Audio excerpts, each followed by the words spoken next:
ठाणे जिल्ह्यातील उल्हासनगरमध्ये गुन्हेगारीचा ग्राफ हा वाढतच आहे।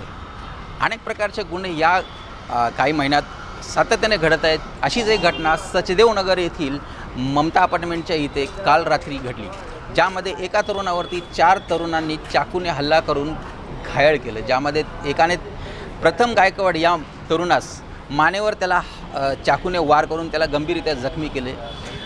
सचदेव नगर येथील घडलेली जी घटना आहे याची पार्श्वभूमी अशी आहे की 2020 मध्ये या मुलाच्या वडिलांवरती ज्याने हल्ला केला होता, म्हणजे फायरिंग केली होती, तोच व्यक्ती देखील या हल्ल्यामध्ये होता। या हल्ल्यामध्ये जखमी झालेला प्रथम गायकवाड यांनी माहिती देताना सांगितले की झालेल्या हल्ल्याबद्दल काय सांगतो। माझं नाव प्रथम संदीप गायकवाड। हल्ला माझ्यावर आधी माझ्या वडिलांवर झालेला हल्ला, ज्यांनी तर हल्ला केलेला त्यांनीच माझ्यावर पण हल्ला केला आहे। मी काल 7:15 पावणे 8च्या दरम्यान माझ्या घरी होतो। तर माझ्या डॉगीला मी जेवण दिलं। जेवण देऊन मी बाहेर निघालो गेटाकडं माझ्या सोसायटीच्या सचदेव नगर इथे उल्हासनगर 3, आणि माझ्या सोसायटीच्या समोर एक ममता नगर अपार्टमेंट आहे, त्या गेटाकडं मी उभं होतो। माझ्या एक फ्रेंडचा कॉल चालू होता, मी त्याच्याशी बोलत होतो। तेवढ्यात 2 गाड्या आल्या बगमॅन, आणि 4 जण होते त्या गाडीवर। हितेन ठाकूर, त्यांनी काळा कलरचा मास्क लावलेला, एक अजय बागुल, एक झिंगल आणि एक योगेश वाघ, हे असे 4 जण।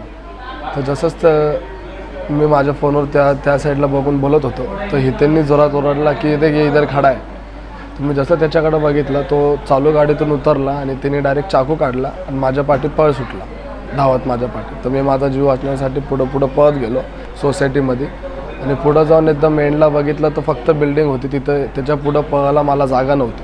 तिथं 4 लेडीज बसलेले, तर मी त्या 4 लेडीजकडनं हेल्प मागितली की मेरे को बचाव। त्याच्यामधलं 4 लेडीजमधनं 2 लेडीज पळून गेले त्याच्या हातात हत्यार बघून, आणि मग वाचलेले 2 लेडीज तिथं होते। तर 2 लेडीजच्या पाठी मी लपलो, तर त्यांनी लेडीजला न बघता लेडीजच्या समोर त्यांनी मला गाड्यावर वार केला। येवाला वार त्याने लेडीजच्या समोर मला केला। मग ते बघून लेडीज घाबरून गेली आणि 2 लेडीज पळून गेले तिथनं। मग मी अजून पुढं गेलो, मी बघितलं तिथं रस्ता नाही आहे, तर मी तिथून रिटर्न असं फिरलो बाहेरच्या दिशेने यायला। जसं मी रिटर्न फिरलो, त्याने दुसरा मला इथं मारला, इथं वार मारला दुसरा त्याने इथं मारला। मग मी तिथून थोडा अजून पुढं आलो, तर तो झिंगल नावाचा मुलगा आहे, त्याने मला कॉलर पकडला आणि त्याने मला 2-3 चापड मारले। मग मी त्याला थोडा धक्का देऊन अजून पुढं पळायला लागलो। मग तेवढ्यात जो बागुल आहे, अजय बागुल, त्यांनी मला पकडून असं खालती पाडलं, आणि योगेश वाघ पाठवून येऊन योगेश वाघने जसं त्याने मला खालती पाडलं, तर योगेश वाघने येऊन बरगाडीमध्ये लाथा मारलं। आणि ज्या टायमाला हितेन ठाकूरने मला इथं मारलं, त्या टायमाला हितेन ठाकूर मला असं बोलला की तेरा बाप तो बच गया पुलिस वाले लोग के वजह से, लेकिन अभी ना तू बचेगा ना तेरा बाप बचेगा।